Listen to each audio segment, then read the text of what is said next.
Good afternoon again to everyone and welcome again to my channel, and it's me again, ang inyong chismosong kaalda vlogger.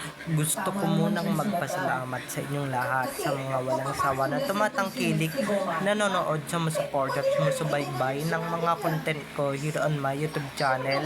So wag ninyong babaktawan o lalaktawan tong ating content ngayong araw. I'm sure na hindi ninyo pagsisisihan na pinanood nyo ito mula umpisa hanggang hulihan, and syempre wag na wag kayong mag-i-skip ng segment. Okay, buuin nyo to start to finish, and don't forget to share this video para mas lalong lumaganap at dumami tong ating video views for today.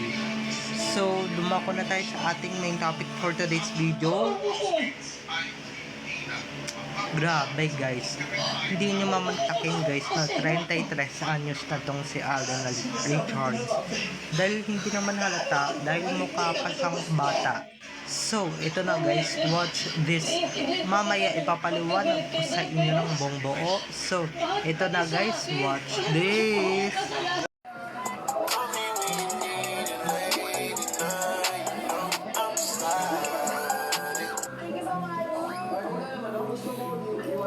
Busog na busog po kaming lahat. Sobrang sarapan po kasi talaga kuya. Parang galing po talaga ng kitchen. At kung nakita nyo na ngayong recap, so once again si TTO sa mga admins, dumako na tayo sa ating main topic for today's video. Gaya nga ng sinabi ko kanina, grabe guys, ganito ba yung itsura ng 33 anyos?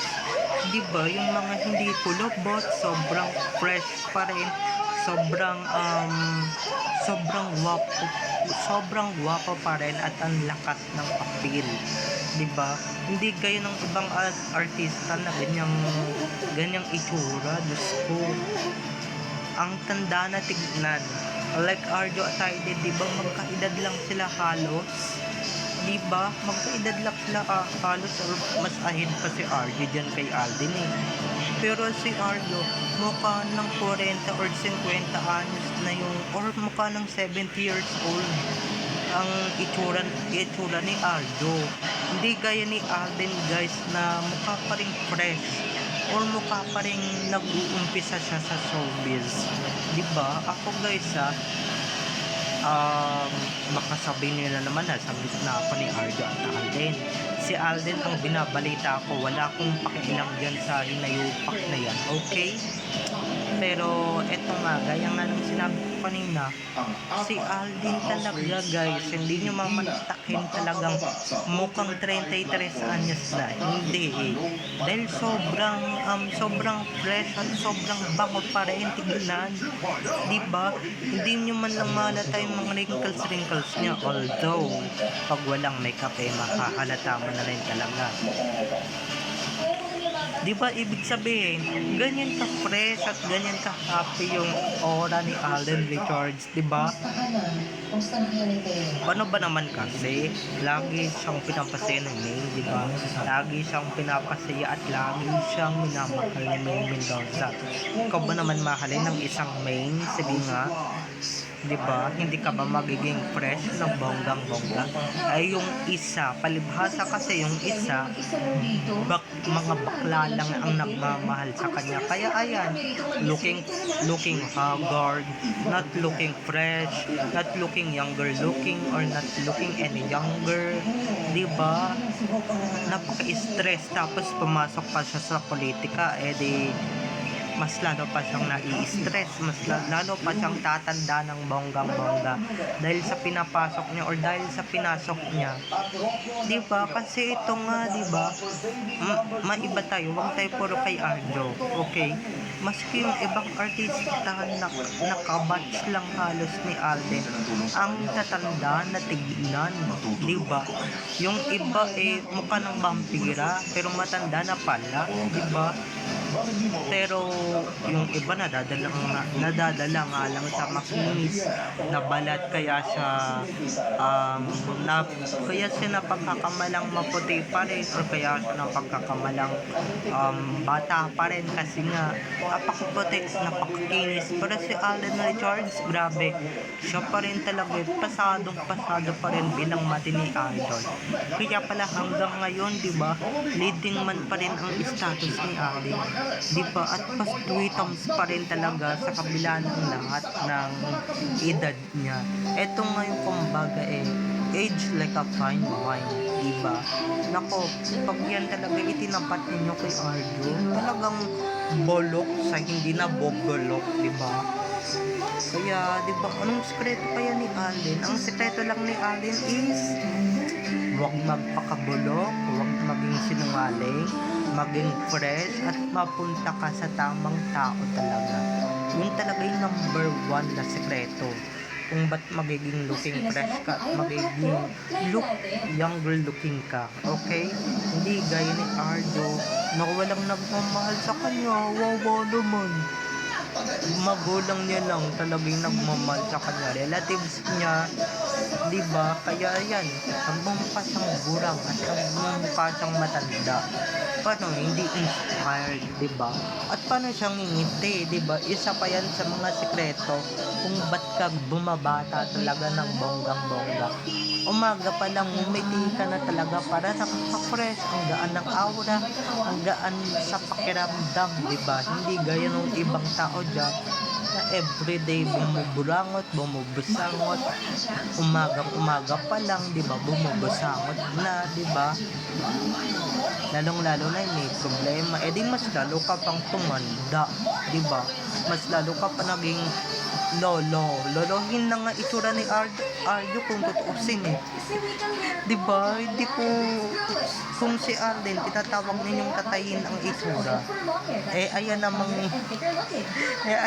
si Arjo, kamusta naman ang itsura niyan? Ayan si lolohin, di ba? Si lolohin ang itsura ni Arjo, o yung peg ni Arjo, dahil sa sobrang stress niya. Biruin nyo kaedad lang siya ni Alden or ni Tisoy. Pero yung mukha niya mas mukha pang mas mukha pa talagang matanda yung pagmumukha niya kaysa sa edad niya, di ba? Although yung edad niya ay talagang adult na or talagang malapit na mag-senior, yung pagmumukha niya mas nauna pa maging senior yung pagmumukha niya. I swear to God, I swear, promise, if you look dun sa mga previous videos na pinopost ko, sa mga previous uploads ko about Arjo, syempre sa mga paninira ko dyan, talagang makikita ninyo talaga, hindi na talaga pantay yung pagmumukha niya. Sobrang lawlaw na talaga ng face niya, diba? Sobrang lawlaw na at sobrang pangit niya na talaga. Pangit na nga, mas pangit pa.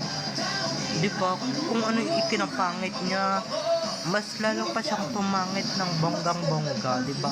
Kala mo naman ikinapress mo yan, Arjo. Mas lalo ka pang gumurang sa itsura mo at katandaan mo yan. Diba? Paano naman kasi hindi tatanda ng bonggang-bongga? Nag-iisip pa rin talaga ng mataintiman hanggang ngayon. Nag-iisip pa rin hanggang ngayon. Talagang nag-iisip pa rin talaga ng bonggang-bongga, ng mataintiman yan si Arjo. Nagdarasal yan, syempre mga huling taon niya, huling buwan niya, huling minuto niya sa outside world. Kaya ayan, diba? Sobrang pag-iisip, diba? Kaya yan, pagharap niya lagi sa camera, akala niya siguro mukha na siyang bata or mukha siyang bata. Mas lalo pa siguro kung dagdagan mo pa ng bigote, balbas, at saka dito, yung dito na maliliit na bigote, diba? Dagdagan mo pa ng mga ganyan, mas nagmukha ka pang matanda, diba? Mas nagmukha ka pang lolo ni Alden. Kaya kung ako sa'yo huwag kang tatapat kay Alden, dahil si Alden mukhang pangpa. Ikaw, mukha kang opa.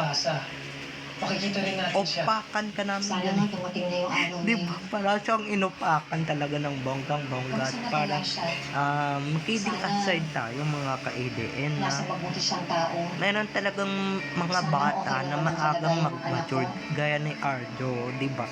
Bata pa lang ang aga na mag-mature. Pero si Alden na sa higit 30 na, malapit na mag-40s, di ba?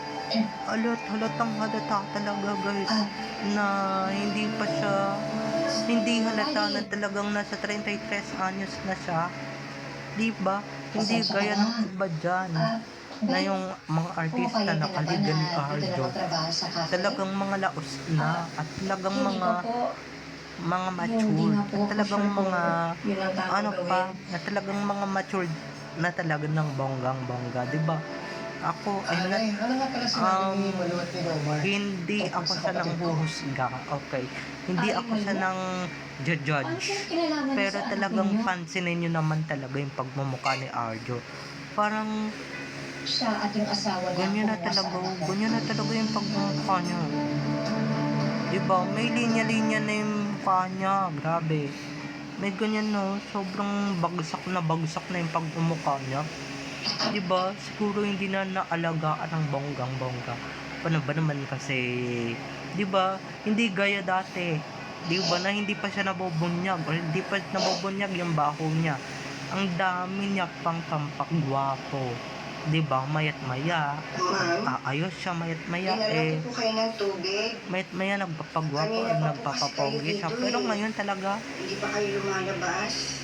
kahit magsuot siya ng polo or ng Amerikana, sobrang tanda na ng pagmumukha niya. Unlike Alden talaga, kahit ano bagay pa at his age talaga.